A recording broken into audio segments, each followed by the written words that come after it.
का अभी भी एक मौका है। अब सबसे महत्वपूर्ण बात तीसरे क्लोन को ढूंढना है। हालांकि तीसरी आत्मा ने उसके साथ संपर्क खो दिया है, वह अभी भी अपने पिछले अनुभव के आधार पर उसके अनुमानित स्थान का निर्धारण कर सकता है। यह सोचकर विराट ने तुरंत अपना संचार टोकन निकाला और सूर्यवीर से संपर्क किया। पिताजी, आप अभी कहाँ हैं? मध्य महाद्वीप के दक्षिण पूर्व में एक दुर्लभ खजाना प्रकट हुआ है। मैं उसे जब्त करने के लिए साथी नाग, रेणुका और सीनियर योग्यता के साथ वहां जा रहा हूं। इसके प्रकट होने के आसपास के आश्चर्यजनक हंगामे को देखते हुए यह कम से कम मध्यम श्रेणी के जन्मजात स्तर का एक शक्तिशाली खजाना है। संचार टोकन के माध्यम से सूर्यवीर की आवाज आई। सूर्यवीर की बात सुनकर विराट का चेहरा सख्त हो गया। क्या यह सच है? वह इतना बदकिस्मत कैसे हो सकता है? पिताजी, अगर आप कोई दुर्लभ खजाना जब्त करने जा रहे थे तो आप अकेले जा सकते थे। क्या आपको अपने साथ सभी दिव्य विकास लोक विशेषज्ञों को ले जाना जरूरी था? रुको, मध्य महाद्वीप का दक्षिण पूर्व, क्या यह वही जगह नहीं है जहां उसका तीसरा क्लोन वर्तमान में स्थित है? क्या ऐसा हो सकता है कि उसके तीसरे अवतार के प्रकट होने से इतना बड़ा हंगामा हुआ कि उसके पिता ने इस घटना को दुर्लभ खजाने का जन्म समझ लिया? यह सोचकर विराट ने अपना माथा रगड़ा। उसे सिरदर्द महसूस हो रहा था।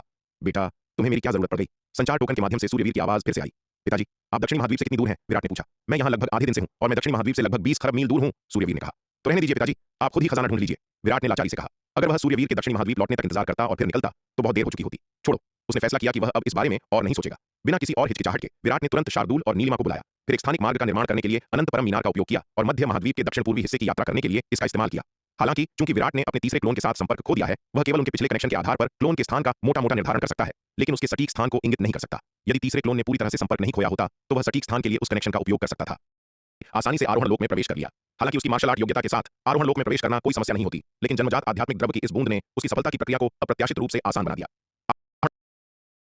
विराट ने अब और ज्यादा न सोचने का फैसला किया। बिना किसी हिचकिचाहट के उसने तुरंत शार्दूल और नीलिमा को बुलाया और अनंत परम मीनार का उपयोग करके एक स्थानिक मार्ग तैयार किया, जिसके जरिए वे मध्य महाद्वीप के दक्षिण पूर्वी हिस्से की ओर निकल पड़े। हालांकि चूंकि विराट का अपने तीसरे क्लोन अवतार से संपर्क टूट चुका था, वह केवल उनके पिछले जुड़ाव के आधार पर क्लोन की दिशा का मोटा-मोटा अंदाजा लगा सकता था, लेकिन उसकी सटीक जगह का पता नहीं लगा सकता था। अगर तीसरे अवतार से संपर्क पूरी तरह न टूटा होता तो वह उस कनेक्शन का इस्तेमाल करके उसे सटीकता से ढूंढ सकता था। विराट बाहरी आकाश का पीछा कर रहा था। सूर्यवीर ने अपने हाथ में मौजूद संचार टोकन को देखा। उनके चेहरे पर संदेह के भाव थे।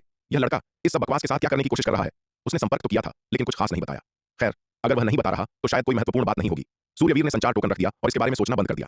सूर्यवीर को विराट की क्षमताओं के बारे में अच्छी तरह पता था। विराट के पास ऐसे तरीके थे कि बहुत कम चीजें उसे परेशान कर सकती थीं। इसके अलावा हालांकि वह हरे वस्त्रधारी बालक, हरित दिव्य पवन महल की स्वामिनी रेणुका और एल्डर योगिता दक्षिणी महाद्वीप से चले गए थे, लेकिन एल्डर विदुषी अभी भी नवधारा महाद्वीप में मौजूद थी। अगर विराट के पास वास्तव में कोई ऐसा काम होता जिसे वह हल नहीं कर सकता था, तो वह मदद के लिए एल्डर विदुषी के पास जा सकता था। आखिरकार एल्डर विदुषी अब एक आरोहण लोक के बाद दिव्य विकास लोक की विशेषज्ञ बन चुकी थीं। लेकिन सूर्यवीर ने यह उम्मीद नहीं की थी कि उनकी पिछली बातों से विराट को यह लगा कि वे एल्डर विदुषी सहित सभी दिव्य विकास लोक विशेषज्ञों को अपने साथ ले गए हैं। विराट इस बात से अनजान था कि एल्डर विदुषी नवधारा महाद्वीप पर खेतीबाड़ी में व्यस्त होने के कारण मध्य महाद्वीप के दक्षिण पूर्वी हिस्से में हुई असामान्य घटनाओं पर ध्यान नहीं दे पाई थीं और इसलिए वह सूर्यवीर और अन्य लोगों के साथ वहां नहीं गई थीं। मध्य महाद्वीप का दक्षिण पूर्वी भाग। शिखा शर्मा अपने सामने खड़े उस बेहद खूबसूरत निर्वस्त्र युवक को ध्यान से देख रही थी। उसका चेहरा जिज्ञासा से भरा हुआ था। यह पहली बार था जब उसने किसी पुरुष का शरीर देखा था।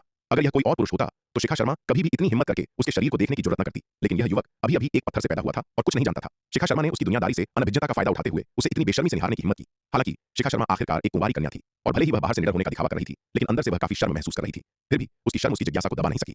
मिस शिखा, आप क्या कर रही हैं? युवक ने कुछ उलझन भरे स्वर में पूछा। यह देखकर कि शिखा शर्मा लगातार उसे ही देख रही थी।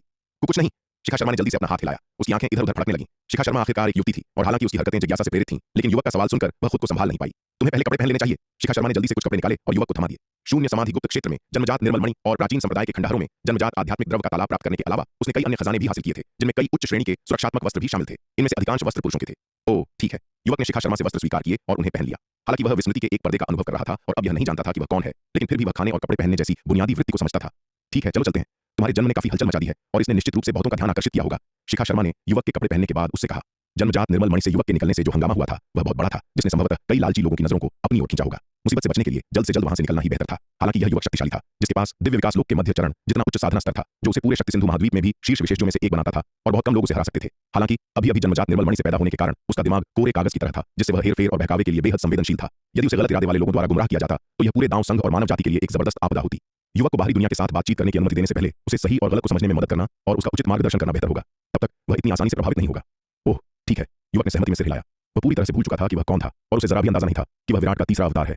जन्मजात निर्मल मणि से निकलने के बाद उसने सबसे पहले शिखा शर्मा को देखा था और स्वाभाविक रूप से वह उसे अपनी सबसे करीबी और सबसे भरोसेमंद साथी मानता था। वह शिखा शर्मा की हर बात पर विश्वास करता था और जो कुछ भी वह कहती वह करता था। गनीमत यह थी कि जन्मजात निर्मल मणि शिखा शर्मा के हाथों में थी, अन्यथा यदि यह किसी दुष्ट व्यक्ति के हाथों में पड़ जाती तो विराट के तीसरे अवतार का उपयोग विराट के ही खिलाफ किए जाने की अत्यधिक संभावना थी। इस तीसरे अवतार की भयानक शक्ति को देखते हुए यह विराट के लिए एक अभूतपूर्व रूप से दुर्जय शत्रु बन जाता। इसके अलावा हालांकि विराट के तीसरे अवतार को एक प्रकार की विस्मृति का सामना करना पड़ा था और वह अपनी उत्पत्ति को भूल गया था, लेकिन उसकी बुद्धिमत्ता विराट के मूल स्वरूप से बहुत अलग नहीं थी। एक बार जब वह विराट का दुश्मन बन जाता तो वह विराट के किसी भी अन्य दुश्मन की तुलना में अधिक मुसीबत पैदा करता। शिखा शर्मा ने अपना हाथ लहराया और जमीन पर पड़े जन्मजात निर्मल मणि के बचे हुए टुकड़ों को इकट्ठा कर लिया। हालांकि इस जन्मजात निर्मल मणि का अधिकांश सार विराट के तीसरे अवतार द्वारा अवशोषित कर लिया गया था, क्योंकि इसने उसे जन्म दिया था। लेकिन बचे हुए टुकड़ों का अभी भी काफी मूल्य था और शिखा शर्मा स्वाभाविक रूप से उन्हें बर्बाद नहीं होने देना चाहती थी। इसके बाद शिखा शर्मा युवक को लेकर तूफानी मंडल से ऊपर की ओर बाहरी ब्रह्मांड में ले गई और पूर्वी महाद्वीप की ओर उड़ चली। जैसे ही वे वहां से निकले, एक अगरबत्ती जलने जितना समय ही बीता होगा कि हरे वस्त्रों में एक आकृति वहां कौंधी और विराट उस स्थान पर आ पहुंचा जहां वे खड़े थे। बॉस, लगता है हम एक कदम पीछे रह गए, शार्दुल ने इधर उधर देखते हुए कहा। उन्हें यहां से गए हुए ज्यादा समय नहीं हुआ होगा, चलो अलग अलग होकर खोजते हैं। विराट ने आसपास का सर्वेक्षण किया, सावधानी से अपने चारों ओर की आभा और को महसूस किया और अंत में बोला, जी बॉस। शार्दुल ने जल्दी से सहमति व्यक्त की। इसके बाद विराट, शार्दुल और नीलिमा के साथ 3 समूहों में बंट गया और सावधानी से शिखा शर्मा और अपने तीसरे अवतार की खोज करने लगा। हालांकि विराट इस बात से अनजान था कि शिखा शर्मा उसके तीसरे अवतार को लेकर पहले ही तूफानी मंडल से ऊपर उड़कर बाहरी आकाश में प्रवेश कर चुकी थी। जमीन पर उसकी खोज निष्फल होना तय थी। आधे घंटे तक खोजने के बाद शिखा शर्मा और उसके तीसरे अवतार का कोई निशान न मिलने पर विराट ने बस एक टेलीपोर्टेशन व्यू स्थापित किया और जमीन से लेकर बाहरी आकाश तक गहन खोज करने के लिए तलवार संप्रदाय और दिव्य पवन महल से बड़ी संख्या में विशेषज्ञों को बुलाया। दुर्भाग्य से विराट का यह तरीका भी विफल होना तय था। उसके तीसरे अवतार को छोड़ दें, जो दिव्य विकास लोक के मध्य चरण का शीर्ष स्तरीय विशेषज्ञ था, शिखा शर्मा भी स्वयं एक प्रथम श्रेणी की मास्टर थी। उनकी गति से दिव्य विकास लोक से नीचे के बहुत कम लोग ही उनका साथ निभा सकते थे। इसके अलावा विराट को नहीं पता था कि वे किस दिशा में भागे थे। अगर उसे उनका सही रास्ता पता होता तो पकड़ने का मौका हो सकता था। इस तरह की व्यापक खोज से उन्हें ढूंढना असंभव था। पूरे 10 दिनों तक खोजने के बाद कोई परिणाम न मिलने पर विराट के पास हार मानने के अलावा कोई चारा नहीं था। मध्य महाद्वीप इतना विशाल था, उनके निशान को ढूंढना बेहद मुश्किल था। ऐसा लग रहा था कि वह केवल शिखा शर्मा के शर्मा परिवार की पैतृक भूमि पर लौटने का इंतजार कर सकता था और फिर वहां जाकर उनकी वापसी की मांग कर सकता था। तब तक उसे अपनी और तलवार संप्रदाय की ताकत को तेजी से सुधारने की जरूरत थी। शर्मा परिवार 3 प्राचीन कुलीन परिवारों का प्रमुख था, जो ठाकुर और जयपाल परिवारों से भी ज्यादा कठिन था। शिखा शर्मा से अपने तीसरे अवतार को वापस पाना कोई आसान काम नहीं होगा। यह देखकर कि खोज निष्फल थी, विराट ने तलवार संप्रदाय और दिव्य पवन महल के विशेषज्ञों को वापस बुला लिया और इस मामले पर और कोई ध्यान नहीं दिया। शिखा शर्मा विराट के तीसरे अवतार को लेकर पूरी गति से एक पूरे महीने तक उड़ती रही और फिर रुकी। बाहरी आकाश से वापस शक्ति सिंधु महाद्वीप लौट आई। बाहरी आकाश में उड़ने के इस महीने के दौरान शिखा शर्मा को यह भी लगा कि वह पर्याप्त तेजी से नहीं उड़ रही थी और उसने विराट के तीसरे अवतार से उसे ले जाने के लिए कहा। विराट का तीसरा अवतार दिव्य विकास लोक के मध्य चरण का एक शीर्ष स्तरीय विशेषज्ञ था। जब वह पूरी गति से उड़ता था तो उसकी गति भयानक थी, यहाँ तक कि सूर्यवीर जैसे विशेषज्ञ से भी तेज। उसकी गति से एक महीने तक पूरी ताकत से उड़ते हुए उसने जो दूरी तय की वह 10 खरब मील थी। शिखा शर्मा के संचालन के तहत यह तय था कि स्वर लहरी आश्रम की साध्वी स्वरा, रत्न भंडार संप्रदाय के सेठ लालचंद, दाव संघ के एल्डर फणीश्वर, साथ ही सूर्यवीर, दिव्य पवन महल की स्वामिनी और एल्डर योगिता, सभी के प्रयास व्यर्थ जाएंगे और उनकी यात्रा बेकार होगी। विराट के तीसरे अवतार के जन्म स्थान पर साध्वी स्वरा, सेठ लालचंद, एल्डर फणीश्वर और अन्य लोगों ने खरबों मील के आसपास के क्षेत्र की बारीकी से तलाशी ली, लेकिन खजाने का कोई निशान नहीं मिला। यह देखकर वे अत्यधिक आक्रोश से भर गए। उनसे पहले खजाना किसने ले लिया था? इस आसपास सबसे शक्तिशाली बल स्वर लहरी आश्रम था। किसी अन्य बल के पास इतने उच्च स्तरीय खजाने को जब्त करने की क्षमता नहीं थी। एल्डर फणीश्वर और सेठ लालचंद ने शुरू में साध्वी स्वरा पर पहले खजाना चुराने का संदेह किया, क्योंकि स्वर लहरी आश्रम सबसे करीब था और साध्वी स्वरा और उनके स्वर लहरी आश्रम के विशेषज्ञों का समूह सबसे पहले घटनास्थल पर पहुंचने वालों में से था। संदेह से प्रेरित होकर एल्डर फणीश्वर और सेठ लालचंद ने साध्वी स्वरा और स्वर लहरी आश्रम के विशेषज्ञों पर हमला करने पर भी विचार किया। कोई अन्य विकल्प न होने पर साध्वी स्वरा और स्वर लहरी आश्रम के विशेषज्ञों ने आकाश की शपथ ली, यह साबित करते हुए कि उन्होंने खजाना नहीं चुराया था। यदि उन्होंने खजाना लिया होता तो यह एक बात थी, लेकिन उन्होंने इसलिए उन पर अनुचित आरोप नहीं लगाया जा सकता था। वे जानते थे कि न तो सेठ लालचंद और न ही एल्डर फणीश्वर से निपटना आसान था। यदि वे मन में मैल पाल लेते तो स्वर लहरी आश्रम को भयानक परिणामों का सामना करना पड़ता। सूर्यवीर और हरित हरा वस्त्रधारी बालक सेठ लालचंद और एल्डर फणीश्वर के साथ लगभग एक ही समय पर घटनास्थल पर पहुंचे। हालांकि सूर्यवीर इस मामले में बहुत अधिक सहज थे। खजाना प्राप्त करना आदर्श होता, लेकिन यदि नहीं तो वे बहुत चिंतित नहीं होते। उन्होंने विराट से पहले ही अनगिनत आश्चर्यजनक खजाने देखे थे। एक और या एक कम जन्मजात खजाना होने से उनकी और तलवार संप्रदाय की ताकत पर कोई खास असर नहीं पड़ता। इसलिए आसपास के क्षेत्र की तलाशी लेने और कोई खजाना न मिलने के बाद सूर्यवीर, हरित, दिव्य पवन महल की स्वामिनी रेणुका और एल्डर योगिता अपनी वापसी के लिए निकल पड़े। दक्षिणी महाद्वीप लौटने पर विराट तुरंत उनकी यात्रा के परिणाम के बारे में पूछताछ करने आया। सूर्यवीर का जवाब सुनकर विराट अवाक रह गया। यह दिव्य विकास लोक विशेषज्ञों का समूह पूरी तरह से बेकार था। वे एक मामूली शिखा शर्मा को भी नहीं ढूंढ सके। यह देखकर कि विराट इस मामले को कितनी गंभीरता से ले रहा है, सूर्यवीर ने जिज्ञासावश इसका कारण पूछा। जब उन्हें पता चला कि विराट का एक अवतार शिखा शर्मा के हाथों में पड़ गया है और जिस आश्चर्यजनक घटना के वे गवाह थे वह विराट के तीसरे अवतार का जन्म था, तो सूर्यवीर बहुत हैरान हुए। बेटा, तुमने पहले ऐसा क्यों नहीं कहा? सूर्यवीर ने विराट की ओर देखा, उनका चेहरा सदमे से भरा था। मेरे कुछ भी कहने का क्या फायदा? आप उसे ढूंढ नहीं पाए और आप अभी भी उसे ढूंढ नहीं सकते। विराट ने लाचारी से कहा, इसे भूल जाओ, चलो अब इस बारे में बात नहीं करते। हम केवल शिखा शर्मा के शर्मा परिवार के क्षेत्र में लौटने का इंतजार कर सकते हैं और फिर उसे वापस मांगने के लिए उसके पास जा सकते हैं। पूरे मध्य महाद्वीप में उसे लक्ष्यहीन रूप से खोजना भूसे के ढेर में सुई खोजने जैसा है और इससे कोई परिणाम मिलने की संभावना नहीं है। जब तुम शर्मा परिवार के पास उसे वापस मांगने जाओ तो मुझे बुलाना मत भूलना। मैं शर्मा परिवार को अपने बेटे के क्लोन का अपहरण नहीं करने दे सकता। सूर्यवीर ने विराट के कंधे को थपथपाया और कहा, हालांकि शर्मा परिवार शक्तिशाली है, लेकिन तुम्हारा पिता अब ऐसा व्यक्ति नहीं है जिससे खिलवाड़ किया जाए। जी मैं समझ गया, विराट ने सिर हिलाया। दरअसल उसे अब शर्मा परिवार की ताकत की नहीं बल्कि अपने तीसरे क्लोन की ताकत की सबसे ज्यादा चिंता थी। विराट से बेहतर कोई भी उसके तीसरे क्लोन की मार्शल आर्ट क्षमता को नहीं जानता था। इसके अलावा जब तीसरे क्लोन की रचना हुई तो उसने बड़ी मात्रा में जन्मजात आध्यात्मिक द्रव और बैंगनी तलवार संप्रदाय की मुख्य चोटी की शक्ति को अवशोषित किया। विराट ने अनुमान लगाया कि जब तीसरा क्लोन पैदा हुआ था तो संभवतः उसके पास दिव्य विकास लोक के भीतर भी बेहद शक्तिशाली ताकत होगी। यदि तीसरा क्लोन उच्च स्तरीय साधना तकनीक प्राप्त कर लेता तो उसकी साधना की गति शायद उसके पिता से भी आगे निकल जाती। अंततः तीसरे क्लोन को पुनः प्राप्त करना अकेले उसी पर निर्भर करेगा। यदि यह अप्रत्याशित मोड़ नहीं आता तो तीसरा क्लोन एक बहुत बड़ी संपत्ति होता, लेकिन अब यह एक बड़ी समस्या बन गया था। मध्य महाद्वीप का दक्षिण पूर्वी भाग। शिखा शर्मा विराट के तीसरे अवतार को साथ लिए इत्मीनान से पूर्वी महाद्वीप की ओर अपनी यात्रा जारी रखे हुए थी। अपनी यात्रा के दौरान शिखा शर्मा ने उस युवक को एक साधना तकनीक भी सिखाई जो महाविपत्ति लोक तक ले जा सकती थी। यह महाविपत्ति लोक तकनीक एक अत्यंत शक्तिशाली विरासत थी जिसे शिखा शर्मा ने शून्य समाधि गुप्त क्षेत्र में एक प्राचीन संप्रदाय के खंडहरों से प्राप्त किया था। शिखा शर्मा के लिए यह विरासत यकीनन सबसे बड़ा अवसर था जो उसे शून्य समाधि गुप्त क्षेत्र में अपने परीक्षणों के दौरान मिला था, जन्मजात निर्मल मणि के अलावा। हालांकि शिखा शर्मा ने इस कीमती साधना तकनीक को बिना किसी शर्त के विराट के तीसरे अवतार को प्रदान कर दिया। इतना ही नहीं, शिखा शर्मा ने लड़के को एक बेहद शक्तिशाली मार्शल आर्ट भी सिखाई और उसे साधना के लिए अपना खुद का जन्मजात आध्यात्मिक द्रव भी प्रदान किया। शिखा शर्मा के पूर्ण और निस्वार्थ निर्देश प्राप्त करने के साथ साथ जन्मजात आध्यात्मिक द्रव पाकर लड़के की ताकत अविश्वसनीय रूप से तेज गति से बढ़ने लगी। लेकिन इस निकटता में शिखा शर्मा अनजाने में लड़के के प्यार में पड़ गई। शर्मा परिवार की युवा पीढ़ी की सबसे उत्कृष्ट मार्शल आर्ट प्रतिभा के रूप में और यहां तक कि पूरी मानव जाति की सबसे उत्कृष्ट मार्शल आर्ट प्रतिभा के रूप में शिखा शर्मा बेहद स्वाभिमानी थी। वह पहले कभी किसी पुरुष से प्रभावित नहीं हुई थी, लेकिन इस बार वह अपने साथ वाले लड़के पर दिल हार बैठी थी। उसके साथ रहने से उसे अभूतपूर्व आसानी और खुशी मिली। लड़के का चेहरा जेड जैसा था, बेहद सुंदर और दिल सफेद कागज की तरह शुद्ध था, जिसमें स्पष्ट और मासूम आंखें थीं। जब युवक उसे देखता था तो उसकी आंखों में न तो अन्य युवकों का विस्मय या उत्साह होता था और न ही लालच और कामुकता जो उसकी सुंदरता के लिए वासना के साथ आती थी, और न ही अन्य युवकों की जानबूझकर की गई साजिशें जो उसके पास आते थे। उसकी निगाहों में केवल एक निरंतर स्पष्टता और पवित्रता थी। उसके पास कोई गुप्त उद्देश्य नहीं था और उसके प्रति कोई लालच नहीं था। इस सबसे वास्तविक स्पष्टता और पवित्रता ने शिखा शर्मा को उसकी उपस्थिति में अभूतपूर्व आसानी और खुशी का एहसास कराया। और उनके लंबे समय तक साथ रहने के दौरान शिखा शर्मा को यह एहसास भी नहीं हुआ कि वह अनजाने में युवक के प्यार में पड़ गई थी। युवक हालांकि विस्मृति के पर्दे से पीड़ित था और अपनी पहचान और उत्पत्ति को भूल गया था, विराट की तरह ही अपनी भावनाओं से बेखबर रहा। वह अपने पास वाली लड़की के तीव्र स्नेह से बेखबर रहा।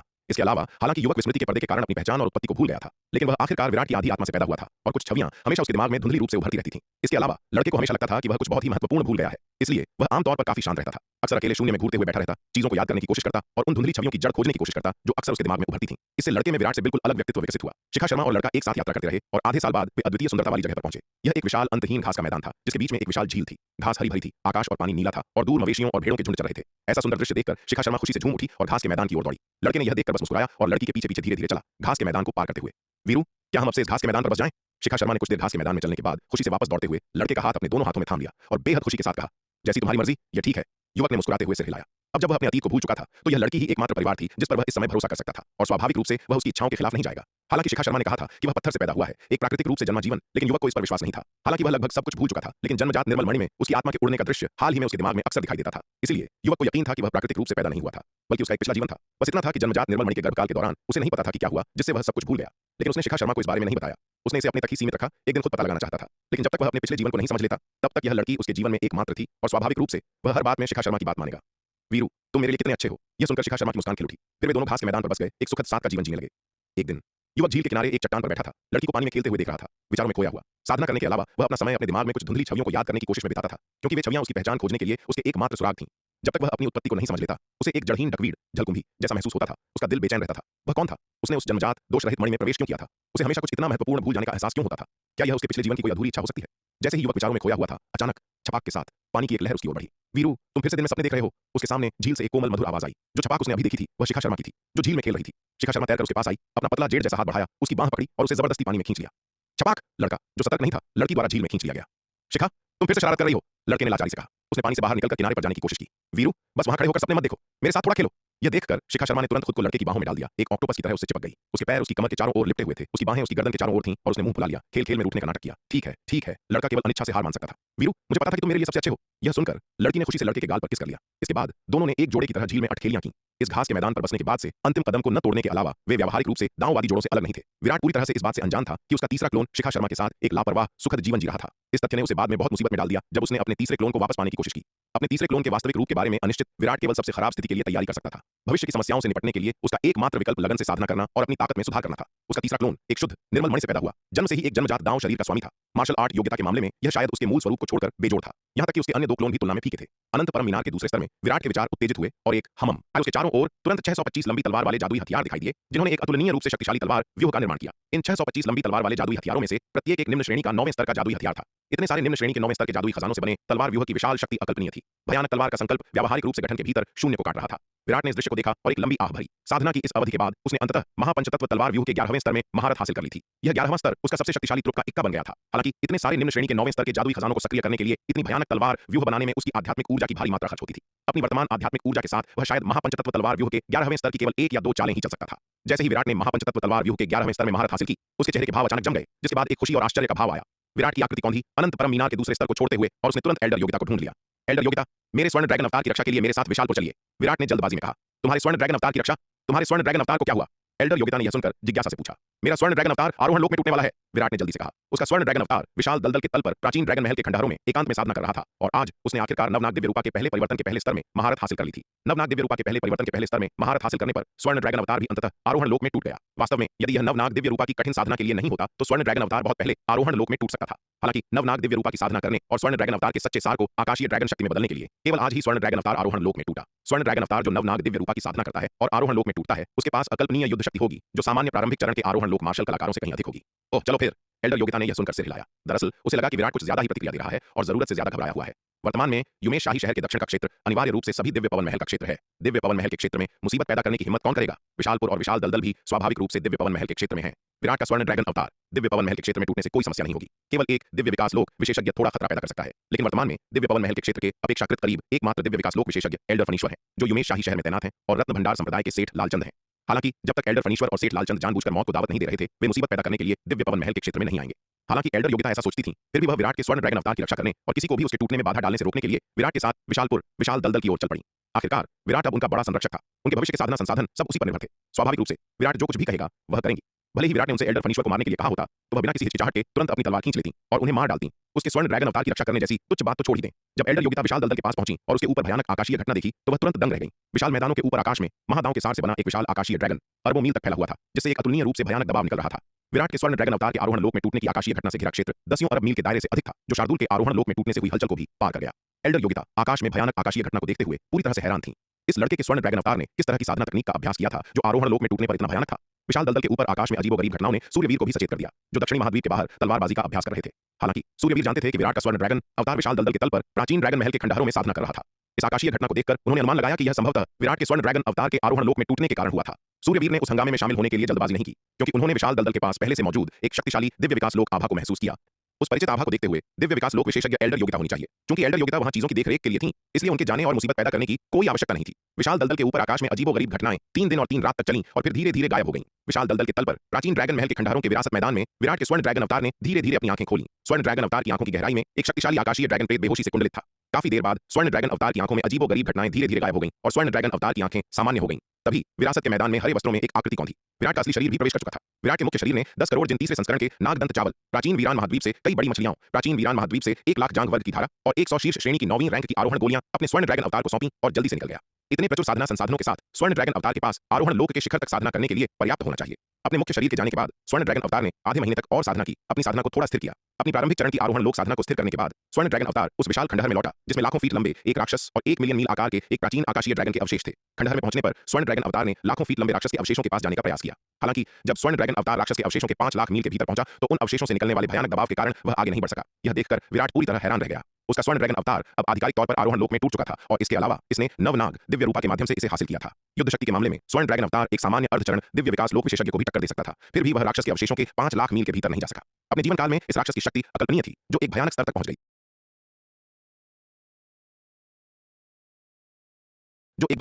थी। कई बार कोशिश करने के बाद स्वर्ण ड्रैगन अवतार को एहसास हुआ कि वह राक्षस के अवशेषों के पास नहीं जा सकता और अपनी ऊर्जा बर्बाद न करने के लिए वहां से चला गया। उसने आरोहण लोक के मध्य चरण में टूटने के बाद फिर से प्रयास करने की योजना बनाई। जहां तक अपने पिता सूर्यवीर को बताने की बात थी, विराट का ऐसा कोई इरादा नहीं था। अपने पिता को बताने से कोई खास फर्क नहीं पड़ेगा। सूर्यवीर का ताबीज व्यूह कौशल इतना ऊंचा नहीं था कि वह राक्षस के अवशेषों को आसानी से एक कठपुतली में बदल सके। इसलिए भले ही उसके पिता अवशेषों को इकट्ठा कर सकें, वे उनका उपयोग करने में सक्षम नहीं होंगे और उन्हें बस एक तरफ छोड़ना होगा। राक्षस के अवशेषों को प्राचीन ड्रैगन महल के खंडहरों में छोड़ना ही बेहतर था। जहां तक राक्षस के अवशेषों के पास भयानक पर्वत विदारक विशाल कुल्हाड़ी की बात थी, विराट का भी इसे छूने का इरादा नहीं था। यह विशाल कुल्हाड़ी एक राक्षसी कलाकृति अगर रखी जाती तो केवल अनंत परम मीनार द्वारा निगल ली जाती। विराट इतने उच्च श्रेणी के राक्षसी कलाकृति को बर्बाद नहीं करना चाहता था। एक बार जब उसके पास इस राक्षसी प्राणी के अवशेषों को कठपुतली में परिष्कृत करने की क्षमता आ जाती, तो यह विशाल कुल्हाड़ी कठपुतली का सबसे अच्छा हथियार होगी। अनंत परम मीनार में ऊर्जा की कमी नहीं थी, तो ऐसे कीमती खजाने को क्यों बर्बाद किया जाए। खंडहर छोड़ने के बाद स्वर्ण ड्रैगन अवतार ने विशाल दलदल के तल पर प्राचीन ड्रैगन महल के खंडहरों की अपनी खोज जारी रखी। इतने वर्षों तक प्राचीन ड्रैगन महल के खंडहरों की खोज करने के बाद स्वर्ण ड्रैगन अवतार ने केवल क्षेत्र के 5वें हिस्से का पता लगाया था। 4/5वां हिस्सा अनछुआ रहा। यहाँ तक कि केवल 5वें हिस्से की खोज ने विराट को बड़ी मात्रा में खजाने दिए थे, जिनमें नागदंत चावल, जल तत्व मणि, नवनाग दिव्य रूपा और काफी संख्या में 9वीं रैंक के जादुई हथियार शामिल थे। यदि इस प्राचीन ड्रैगन महल के खंडहरों की पूरी तरह से खोज की जाती, तो प्राप्त धन आश्चर्यजनक होता। देवदार झरना गुप्त क्षेत्र। महासेनापति रणविजय ने पवन सेना के सैनिकों की एक टीम का नेतृत्व किया, जो लगातार पश्चिमी व्यापार में गहराई तक जा रही थी। वर्तमान में तलवार संप्रदाय के एकमात्र योद्धा जो अभी भी लगातार देवदार झरना गुप्त क्षेत्र की खोज कर रहे हैं, वे महासेनापति रणविजय और उनकी पवन सेना है। यहाँ तक कि देवदार झरना गुप्त क्षेत्र के पूर्वी पर्वतीय क्षेत्र में पहले रहने वाले दिग्गजों ने भी इसे खोजने में बहुत कम रुचि दिखाई है। पहले देवदार झरना गुप्त क्षेत्र के पूर्वी पर्वतीय क्षेत्र में काला पर्वत शहर दिग्गजों द्वारा बसाया गया सबसे बड़ा शहर था। हालांकि हाल के वर्षों में दिग्गजों की युद्ध जनजातियों द्वारा नवधारा महाद्वीप की निरंतर खोज के साथ उन्होंने धीरे धीरे नवधारा महाद्वीप पर भी बस्तियां और कबीले बनाना शुरू कर दिया है। विराट ने इनमें से किसी में भी हस्तक्षेप नहीं किया, उन्हें अपनी मर्जी से काम करने दिया। नवधारा महाद्वीप विशाल और वीरान है। वहां दिग्गजों की बस्तियां महाद्वीप के लिए एक स्वागत योग्य अतिरिक्त प्रदान करती हैं, जिससे तलवार संप्रदाय के लिए इसका पता लगाना और प्रबंधन करना आसान हो जाता है। वास्तव में बस्तियों के रूप में शहरों का निर्माण करने वाले केवल दिग्गज ही नहीं है। जशपुर और गावहर राजवंश जो तलवार संप्रदाय के अधीन है, और यहाँ तक कि अग्नि साम्राज्य भी, जिस पर वर्तमान में वान्या का वान्या गठबंधन का कब्जा है, सभी नवधारा महाद्वीप में लोगों को भेज रहे हैं। वे विशेष रूप से बस्तियों के रूप में विशाल शहरों के निर्माण के लिए आध्यात्मिक ऊर्जा से भरपूर उपजाऊ भूमि चुनते हैं और फिर इन शहरों के पास उपजाऊ खेतों की खेती करते हैं। बड़ी मात्रा में नागदंत चावल लगाते हैं। आखिरकार नागदंत चावल की खेती वर्तमान में तलवार संप्रदाय में सबसे अधिक लाभदायक व्यवसाय है। चावल न केवल उनकी साधना के लिए प्रदान करता है, बल्कि उन्हें तलवार संप्रदाय के खजाना विभाग में पर्याप्त युद्ध गुणों के लिए अधिशेष का आदान प्रदान करने की भी अनुमति देता है। वर्तमान में तलवार संप्रदाय और दिव्य पवन महल द्वारा नियंत्रित क्षेत्र के भीतर लगभग सभी उपयोग योग्य भूमि पर खेती की गई है और नागदंत चावल लगाए गए हैं। हालांकि तलवार संप्रदाय, दिव्य पवन महल और नवधारा महाद्वीप में सबसे अच्छी भूमि का उपयोग नागदंत चावल के लिए नहीं किया जाता है। इसके बजाय इसे विभिन्न दुर्लभ आध्यात्मिक जड़ी बूटियों की खेती करने के लिए जुबैदा की औषधि कार्यशाला द्वारा जब्त कर लिया गया है। तलवार संप्रदाय में कोई भी औषधि कार्यशाला के दबंग दृष्टिकोण की अवज्ञा करने का साहस नहीं करता है। आखिरकार औषधि कार्यशाला की चमत्कारी आध्यात्मिक जड़ी बूटियां तलवार संप्रदाय के मार्शल कलाकारों की साधना के लिए आवश्यक संसाधनों का एक महत्वपूर्ण हिस्सा है। तलवार संप्रदाय में औषधि कार्यशाला के लोगों को नाराज करने की हिम्मत कौन करता है? तथ्य यह है कि औषधि कार्यशाला के लोगों ने उनके द्वारा खेती की गई उपजाऊ भूमि का लालच किया उन मार्शल कलाकारों के लिए एक अवसर और सम्मान माना जाता है। हर कोई जानता है कि तलवार संप्रदाय के विभिन्न विभागों में औषधि कार्यशाला के लोग सबसे उदार हैं। औषधि कार्यशाला के लोग उनके द्वारा खेती की गई उपजाऊ भूमि लेने के बाद भी उनके साथ कभी भी अनुचित व्यवहार नहीं करते हैं। यदि वे अच्छे मूड में हैं तो वे अपनी साधना के लिए पर्याप्त गोलियों का एक बैच आकस्मिक रूप से दे सकते हैं। इसलिए नवधारा महाद्वीप और तलवार संप्रदाय और दिव्य पवन महल के क्षेत्रों में उपजाऊ भूमि पर खेती करने वाले कई मार्शल कलाकार तुरंत औषधि कार्यशालाओं को यह देखने के लिए लाएंगे कि क्या वे उनकी नई खेती की गई भूमि पर विचार भी करेंगे। उनसे भाग्य बनाने की उम्मीद में देवदार झरना गुप्त क्षेत्र के पश्चिमी बियाबान के माध्यम से पवन सेना की एक टीम का नेतृत्व करते हुए महासेनापति रणविजय से अचानक गगन ने संपर्क किया, जिसने घने जंगल में एक विशाल काले पर्वत की ओर इशारा किया और कहा, जनरल, आगे वह काला पर्वत थोड़ा अजीब लग रहा है, इसमें क्या गलत है? यह बस एक थोड़ा बड़ा काला पहाड़ है। पास में खड़े कर्ण ने तुरंत मजाक के संकेत के साथ जवाब दिया, हमने देवदार झरना गुप्त क्षेत्र के पश्चिमी बियाबान में इससे बड़े कई पहाड़ देखे हैं, इसमें आश्चर्य की क्या बात है? कर्ण, ध्यान से देखो, क्या तुमने कभी किसी पहाड़ को वर्गों में बंटा हुआ देखा है? गगन ने उसे देखा और चिढ़कर कहा, अरे अब जब तुमने इसका उल्लेख किया है तो यह काला पहाड़ थोड़ा अजीब लगता है। कर्ण ने यह सुनकर अपनी ठुड्डी को सहलाया, दूर के काले पहाड़ को सोच समझकर देखते हुए, इस काले पहाड़ पर पैटर्न देखो, यह एक विशाल कछुए जैसा दिखता है। हर कोई सावधान रहे, यह काला पहाड़ जीवित प्रतीत होता है। इस समय महासेनापति रणविजय ने भी काले पहाड़ को देखते हुए गंभीर अभिव्यक्ति के साथ कहा, आरोहण लोक के प्रारंभिक चरण में एक मार्शल कलाकार के रूप में महासेनापति रणविजय की धारणा कर्ण और गगन की तुलना में बहुत अधिक मजबूत थी, जो दोनों अर्धचरण आरोहण लोक मार्शल कलाकार थे। हालांकि काले पहाड़ की आभा छिपी हुई थी, फिर भी उन्हें थोड़ा आभास हुआ कि इससे जीवन शक्ति निकल रही है। जैसे ही हर कोई बात कर रहा था, काले पहाड़ के भीतर से एक शानदार और गूंजती हुई आवाज आई, यहाँ शोर मचाने की हिम्मत कौन करता है? मेरी शांतिपूर्ण नींद में खलल डाल रहा है। जैसे ही आवाज गूंजी, काले पहाड़ से एक विशाल सिर निकला, धत तेरे की, वह वास्तव में एक विशाल कछुआ है। कर्ण ने यह देखकर सदमे में कहा, कतार बनाओ और दुश्मन का सामना करो। महासेनापति रणविजय चिल्लाए। जब काले पहाड़ की एक गुफा से विशाल सिर निकला तो पहाड़ से एक अतुलनीय रूप से भयानक दबाव निकला। इस शक्तिशाली आभा को देखते हुए यह विशाल कछुआ कम से कम शिखर आरोहण लोक विशेषज्ञ था। इतने भयानक विशेषज्ञ का सामना करते हुए महासेनापति रणविजय लापरवाही बरतने की हिम्मत नहीं कर सके और तुरंत अपने सैनिकों को कतार बनाने और दुश्मन का सामना करने का आदेश दिया। महासेनापति रणविजय के आदेश के साथ होश, अगले ही पल दसियों हजार सैनिकों ने तुरंत हजारों फीट लंबा युद्ध व्यूह बना लिया। देवदार झरना गुप्त क्षेत्र के पश्चिमी बियाबान की खोज में महासेनापति रणविजय का अनुसरण करने वाले सैनिक सभी पवन सेना के कुलीन थे, जिनमें से प्रत्येक का साधना स्तर कम से कम लघु महान क्षेत्र था। आचार्य केशव द्वारा हथियार शोधन कार्यशाला का नेतृत्व करने के बाद दसियों हजार सैनिकों को बनाने में सक्षम मध्य श्रेणी के 8वें स्तर के युद्ध व्यूह कवच का एक सेट विकसित करने के बाद उन्होंने ऐसे कवच का बड़े पैमाने पर उत्पादन शुरू किया। महासेनापति रणविजय की पवन सेना ने भी इस कवच का एक सेट हासिल कर लिया। दसियों हजार सैनिकों को बनाने में सक्षम मध्य श्रेणी के 8वें स्तर के युद्ध व्यूह कवच का एक एकल सेट जब इकट्ठा किया जाता है तो उसमें शिखर आरोहण लोक विशेषज्ञ के बराबर युद्ध शक्ति होती है। जब उनके सैनिक इस 1000 फीट लंबे युद्ध व्यूह कवच में जमा हो गए तो महासेनापति रणविजय ने आश्वस्त महसूस किया। भले ही यह विशाल कछुआ वास्तव में एक शिखर आरोहण लोक विशेषज्ञ था, वह बिल्कुल भी नहीं डरते थे। उनके दसियों हजार सैनिकों द्वारा बनाया गया युद्ध व्यूह कवच एक शिखर आरोहण लोक विशेषज्ञ से लड़ने के लिए पर्याप्त से अधिक था। ये क्या चीज है? ये काफी दिलचस्प लगता है। यह देखकर विशाल कछुए की विशाल आंखों में जिज्ञासा का संकेत दिखाई दिया। विशाल सिर तुरंत अपने सामने सुनहरे कवच वाले विशालकाय की जांच करते हुए 1000 फीट लंबे कवच वाले योद्धा की ओर बढ़ा। यह विशाल कछुआ बहुत विशाल था, यहाँ तक कि उसका सिर भी 1000 फीट लंबे कवच वाले योद्धा से कहीं बड़ा था। सुनहरे कवच वाले विशालकाय को लंबे समय तक देखने के बाद कछुए ने जिज्ञासावश अपने खोल से एक विशाल पंजा निकाला और हल्के से 1000 फीट लंबे कवच वाले योद्धा को थपथपाया। हालांकि कछुए के लिए जो केवल एक थपथपाहट थी, वह महासेनापति रणविजय के कवच वाले योद्धा के रूप के लिए एक त्वरित विनाशकारी झटका थी। महासेनापति रणविजय ने कवच वाले योद्धा से निकलने वाले भयानक दबाव को महसूस किया और उनके चेहरे के भाव तुरंत बदल गए। इतना शक्तिशाली यह विशाल कछुआ कोई सामान्य शिखर आरोहण लोक विशेषज्ञ नहीं था। उन्हें तुरंत एहसास हुआ कि 10,000 आदमी स्तर के कवच वाले योद्धा के रूप में अपनी ताकत के साथ वह इस विशाल कछुए के लिए एक मैच होने से बहुत दूर थे। इसलिए बिना किसी हिचकिचाहट के महासेनापति रणविजय ने अपने 1000 फीट लंबे कवच वाले विशाल काय को नियंत्रित किया और दुम दबाकर भाग खड़े हुए विशाल कछुए से लड़ने के लिए रुकने का कोई इरादा नहीं दिखाया। अरे तुम क्यों भाग रहे हो? मैंने तुम्हें अभी तक ठीक से देखा भी नहीं है। तुम्हारा सुनहरा कवच वाला विशाल काय काफी मजेदार लगता है। सुनहरे कवच वाले विशाल काय को मुड़ते और भागते देख विशाल कछुआ कुछ असंतोष से बड़बड़ाया। हालांकि उसने महासेनापति रणविजय के सुनहरे कवच वाले विशाल काय का पीछा नहीं किया। सुनहरे कवच वाला विशाल काय बहुत तेज था, भले ही वह पीछा करता तो वह पकड़ने में सक्षम नहीं हो सकता था। इसके अलावा सबसे महत्वपूर्ण बात यह थी कि वह स्वभाव से आलसी था। यदि वह लेट सकता है तो वह खड़ा नहीं होगा और यदि वह खड़ा हो सकता है तो वह बिल्कुल नहीं चलेगा। सुनहरे कवच वाले विशाल काय का पीछा करने के बजाय वह सोना जारी रखना पसंद करेगा। विशाल कछुए ने भागते हुए सुनहरे कवच वाले विशाल काय को देखा, फिर उसे नजरअंदाज कर दिया। उसका विशाल सिर फिर से अपने खोल में चला गया और अपनी गहरी नींद जारी रखी। महासेनापति रणविजय अपने युद्ध व्यूह और कवच वाले सैनिकों को नियंत्रित करते हुए एक ही सांस में एक खरब मील से अधिक भाग गए। यह देखकर कि विशाल कछुए ने उनका पीछा नहीं किया, उन्होंने राहत की थोड़ी सांस ली। एक विचार के साथ 1000 फीट लंबा सुनहरा कवच वाला विशाल काय तुरंत बिखर गया, दसियों हजार सैनिकों में लौट आया। जनरल, हमें आगे क्या करना चाहिए? कर्ण ने महासेनापति रणविजय से पूछा। इस विशाल कछुए के साथ हम पश्चिमी बियाबान की खोज जारी नहीं रख सकते, यह हमारी क्षमताओं से परे है। चलो इसे सीधे युवा मास्टर को रिपोर्ट करें और उन्हें इसे संभालने दें। महासेनापति रणविजय ने एक पल के विचार के बाद कहा। हालांकि विशाल कछुआ शक्तिशाली था, लेकिन तलवार संप्रदाय अब पहले की तुलना में बहुत अधिक मजबूत था। एक विशाल कछुए से निपटना जो दिव्य विकास लोक में भी नहीं था, मुश्किल नहीं होगा। इसलिए महासेनापति रणविजय ने तुरंत टेलीपोर्टेशन व्यू के पास तैनात सैनिकों को एक संदेश भेजा, जिसमें पवन सेना के सैनिक को दक्षिणी महाद्वीप लौटने और विराट को मामले की रिपोर्ट करने का निर्देश दिया गया। संदेश प्राप्त होने पर विराट ने तुरंत अपने 3 गुर्गों शार्दुल, नीलिमा और एल्डर योगिता का नेतृत्व किया और देवदार झरना गुप्त क्षेत्र में महासेनापति रणविजय के साथ मिलने के लिए पश्चिमी बियाबान के पास पहुंचे। अरे बूढ़े रणविजय, वह विशाल कछुआ ठीक कहां है जिसका तुमने उल्लेख किया था? जल्दी करो और रास्ता दिखाओ ताकि मैं शेरू दादा इससे निपट सकूं। शार्दुल ने एक पंजा फैलाया, इसे महासेनापति रणविजय के कंधे पर रखा और अपनी बड़ी आंखों से उसे नीचे देखा, एक भारी आवाज में बोलते हुए। अब वह मनहूस औरत योगिता लगातार शेरू दादा की चमक चुरा रही थी और बॉस विराट के शीर्ष गुर्गे के रूप में उसकी स्थिति इंक्रीजिंगली अनिश्चित होती जा रही थी। इसलिए शार्दुल पहल करना चाहता था और योगिता को फिर से अपनी चमक चुराने से रोकना चाहता था। यह पश्चिमी बियाबान की गहराई में है। युवा मास्टर और शेरू दादा, कृपया मेरे पीछे आएं। महासेनापति रणविजय ने पश्चिमी बियाबान की गहराई की ओर इशारा किया, एक चापलूसी भरी मुस्कान के साथ बोलते हुए। उन्हें इस बेवकूफ बाघ ने कई बार पीटा था और महासेनापति रणविजय शार्दुल को जरा भी नाराज करने की हिम्मत नहीं करते थे। तलवार संप्रदाय के सैन्य कमांडरों के रूप में 2 लोग जिन्हें वे बिल्कुल भी नाराज नहीं कर सकते थे, वे थे जनरल रिया संप्रदाय की सैन्य कमांडर और शार्दुल। यहाँ तक कि विराट को नाराज करना भी सवाल से बाहर था। ये 2 दुर्जय आंकड़े कहीं अधिक खतरनाक थे। यदि वे विराट को नाराज करते तो वह आमतौर पर उनसे परेशान होने के लिए बहुत आलसी होता। शायद जब उसे याद आता तो उन्हें एक छोटी सी फटकार देता और बात खत्म हो जाती। लेकिन जनरल रिया और शार्दुल को नाराज करने का मतलब निश्चित परिणाम होंगे। इसके अलावा जनरल रिया और शार्दुल के बीच एक विकल्प को देखते हुए तलवार संप्रदाय के सैन्य कमांडर शार्दुल की तुलना में जनरल रिया को नाराज करना पसंद करेंगे। जब जनरल रिया उन्हें अनुशासित करती थी तो वह कम से कम एक उचित बहाना ढूंढते, लेकिन शार्दुल को उन्हें पीटने के लिए कभी किसी कारण की आवश्यकता नहीं होती थी। जब उन्हें बेवजह पीटा जाता था और वे उस बेवकूफ बाघ से पूछते थे कि उसने उन पर हमला क्यों किया, तो बाघ बस उन्हें घूरता और कहता, शेरू दादा का मूड आज खराब है, इसलिए मैं अपना गुस्सा निकालने के लिए तुम्हें पीट रहा हूं, क्या तुम असहमत हो? जब भी वे यह सुनते तो उन्हें मरने जैसा महसूस होता, लेकिन बाघ अविश्वसनीय रूप से शक्तिशाली था। सेना में कोई भी उसे हरा नहीं सकता था, वे केवल पिटाई सह सकते थे। इसके अलावा बाघ ने उन्हें चेतावनी दी कि अगर उन्होंने शिकायत करने की हिम्मत की तो वह उन्हें हर दिन पीटेगा। इसलिए शार्दुल तलवार संप्रदाय की सेना में अनियंत्रित होकर दौड़ता था। वे अनियंत्रित सेनापति सभी वश में थे और एक आवाज निकालने की हिम्मत नहीं करते थे। आज्ञाकारी रूप से उसे शेरू दादा कहते थे और उसे अपने नेता के रूप में सम्मान देते थे। जहां तक विराट से शिकायत करने की बात है, केवल एक मूर्ख ही ऐसा काम करेगा। तलवार संप्रदाय में हर कोई जानता था कि यह बेवकूफ बाघ विराट का सबसे पसंदीदा आत्मा पालतू था। भले ही विराट को पता हो कि इस मूर्ख बाघ ने क्या किया है, वह ज्यादा से ज्यादा इसे फटकार लगाएगा, जो बाघ के लिए कोई खास बात नहीं होगी, लेकिन उनकी भविष्य की स्थिति गंभीर होगी।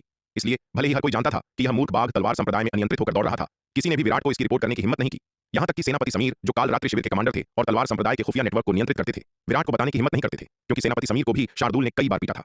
इसका परिणाम यह हुआ कि तलवार संप्रदाय में हर कोई जानता था कि यह मूर्ख बाघ कितना अनियंत्रित था, सिवाय खुद विराट के, जो अंधेरे में रहा। और पूरे तलवार संप्रदाय में एकमात्र व्यक्ति जो इस मूर्ख बाघ को नियंत्रित कर सकता था वह वान्या थी। जब वान्या छोटी थी तो उसने इस मूर्ख बाघ को सड़कों पर घसीटा था, एक ऐसा दृश्य जिसे देखना अविश्वसनीय रूप से संतोषजनक था। दुर्भाग्य से वान्या अक्सर घर से दूर रहती है और शायद ही कभी तलवार संप्रदाय में लौटती है, जिससे शार्दुल लगभग अनियंत्रित हो जाता है। वह अपने दिन संप्रदाय के सैन्य मुख्यालय में अपनी शक्ति का प्रदर्शन करते हुए बिताता है। यहाँ तक कि जनरल रिया भी इस मूर्ख बाघ के व्यवहार पर आंखें मूंद लेती है, यहाँ तक कि उसे बढ़ावा भी देती है, जो केवल बाघ को और अधिक दंडमुक्ति के साथ कार्य करने के लिए प्रोत्साहित करता है।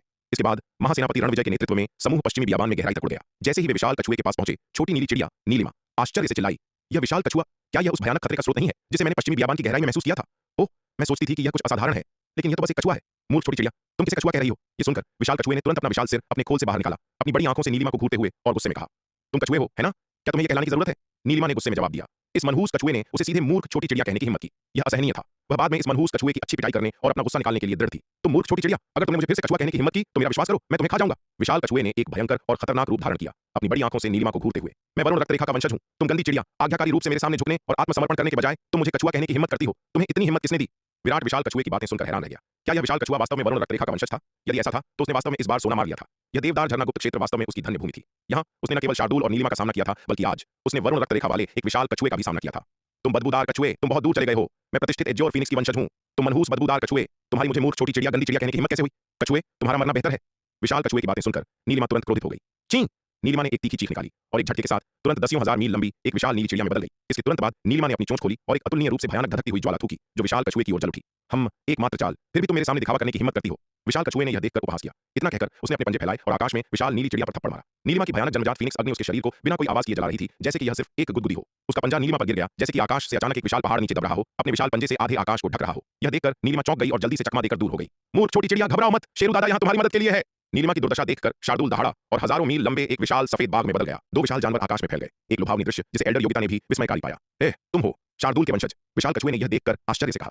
तुम कछुए, तुम्हारी दृष्टि अच्छी है, वास्तव में शेरू दादा की उत्पत्ति को पहचानने में सक्षम हो। शार्दुल ने अपना विशाल सिर झुकाया, विशाल कछुए को देखा और एक गहरी भारी आवाज में कहा, तो क्या हुआ अगर तुम शार्दुल के वंशज हो? तुम्हारी साधना बहुत कम है, तुम मेरे सामने अकड़ने के योग्य नहीं हो। विशाल कछुए ने सूंघा, तुम बदबूदार कमीने, इतने अहंकारी, देखो कैसे मैं शेरू दादा तुमसे निपटता हूं।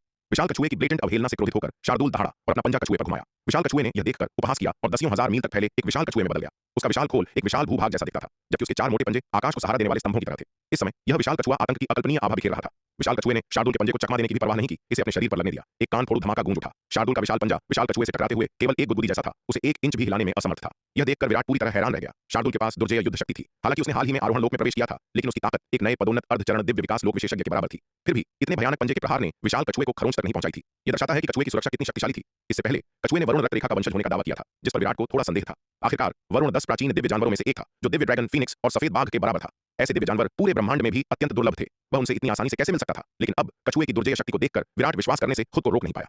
एक सामान्य विशाल कछुआ कभी भी इतनी दुर्जय युद्ध शक्ति नहीं रख सकता था। केवल असाधारण रक्तरेखा वाली प्राचीन प्रजाति का वंशज ही ऐसी आश्चर्यजनक शक्ति प्रदर्शित कर सकता था। आकाश में शार्दुल और नीलिमा ने विशाल कछुए पर हमला करने के लिए सेना में शामिल हो गए, लेकिन उनकी संयुक्त शक्ति भी इसे जरा भी परेशान नहीं कर सकी। विशाल कछुए की रक्षा भयानक रूप से मजबूत थी। न तो शार्दुल के पंजे और न ही नीलिमा की जन्मजात फीनिक्स अग्नि इसे नुकसान पहुंचा सकती थी। इसके विपरीत विशाल कछुए की हर चाल शार्दुल और नीलिमा पर भारी दबाव डालती थी। यहाँ तक कि शक्ति बढ़ाने वाले ताबीज का उपयोग करने के बाद भी, जिससे उनकी ताकत कई गुना बढ़ गई, वे अभी भी विशाल कछुए के लिए कोई मैच नहीं थे।